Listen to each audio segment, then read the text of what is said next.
Perezida Kagame yihanganishije Kiliziya Gatolika n'Abagatolika ku isi yose ni nyuma y'urupfu rwa Papa Francis ni hari kuri uyu wa 21 Mata 2025 aguvuga ko yari ikimenyetso cy'imbabazi kwicisha bugufi ndetse no kwifatanya n'abandi ku isi yose. Mu butumwa yanyujije ku rubuga rwe rwa X, Perezida Kagame yagaragaje ko ku buyobozi bwa Papa Francis umubano w'u Rwanda na Kiliziya Gatolika wafashe icyerekezo gishya. Perezida Kagame yagize ati ubuyobozi bwaranzwe no kwemerera amateka ya Kiliziya Gatolika mu Rwanda byatumye habaho ikiragano gishya, umubano mwiza hagati ya Kiliziya Gatolika n'igihugu cyacu ushingiye ku kuri, ubwiyunge ndetse n'intego ihuriweho yo gushakira ubuzima bwiza abanyarwanda. Mu izina ry'abaturage bose b'u Rwanda ndetse nanjye ubwanjye nihanganishije Kiliziya Gatolika n'abakirisitu ku isi yose. Papa Francisco apfuye asize umubano wa Kiliziya Gatolika n'u Rwanda ukomeye nyuma y'aho aciye bugufi agasaba imbabazi ku ruhare rwa Kiliziya Gatolika muri Jenoside yakorewe Abatutsi mu Rwanda mu mwaka w'1994. Kuva mu mwaka w'1994 kugeza muri 2017 igihugu cyari kibuditse mu mubano wa Kiliziya ndetse n'u Rwanda. Abihaye Imana bashinzwe kugira uruhare mu rwango rwagejeje kuri Jenoside yakorewe Abatutsi ndetse bamwe banayigizemo uruhare bica abo bari bashinzwe kubwiriza ubutumwa bwiza. Tariki ya 20 Gicurasi ahagana mu mwaka wa 2017 Perezida Kagame na Madamu Jeannette Kagame bakoreye uruzinduko i Vatican.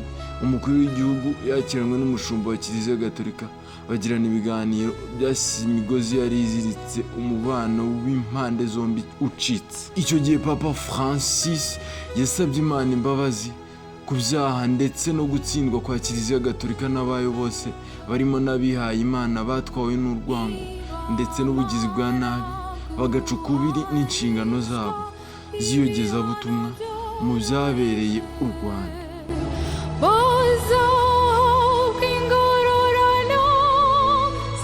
Papa Francis yagaragaje umubabaro ukomeye we bwite n'ubutaka butagatifu bwa Vatican ndetse na Kiliziya muri rusange uturuka kuri Jenoside yakorewe Abatutsi.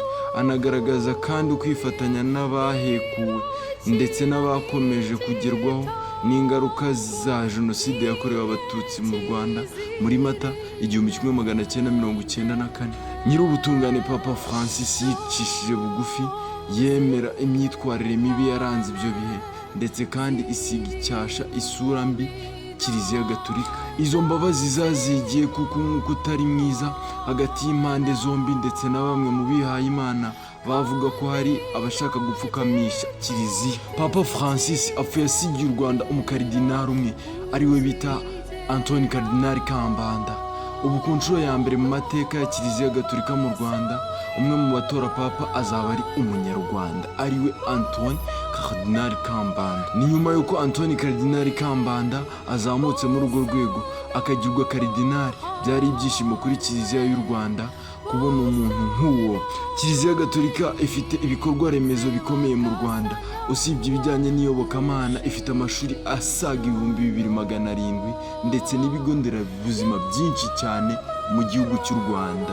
Urumva ko Kiliziya Gatolika ifatiye runini igihugu cy'u Rwanda muri rusange. Ndetse kandi si ibyo gusa kuko Kiliziya Gatolika igira uruhare mu bindi bikorwa birimo ishoramari mu ngeri zinyuranye nk'ibigo by'imari, amahoteli n'ibindi byinshi biteza imbere u Rwanda ndetse n'iterambere cyangwa se ishoramari ry'u Rwanda. Ndetse kandi byinshi abanyarwanda batamenye ni uko Papa Francis apfuye mu gihugu hari icyifuzo cy'uko azasura u Rwanda akaba umushumba wa Kiliziya Gatolika wa kabiri ku isi ukoreye uruzinduko mu gihugu cy'imisozi 1000 ni igihugu cy'u Rwanda. Ndetse kandi Papa Francis apfuye kandi hashize iminsi hatangijwe urugendo ruganisha ku ishyirwa mu batagatifu ry'abakirisitu batanze ubuzima bwabo kubera abandi mu gihe cya Jenoside yakorewe Abatutsi mu 1994. Tukimara kubyumva gutya benshi turibaza imitima ntiri hamwe, ese abo batagatifu koko bazagirwa batagatifu?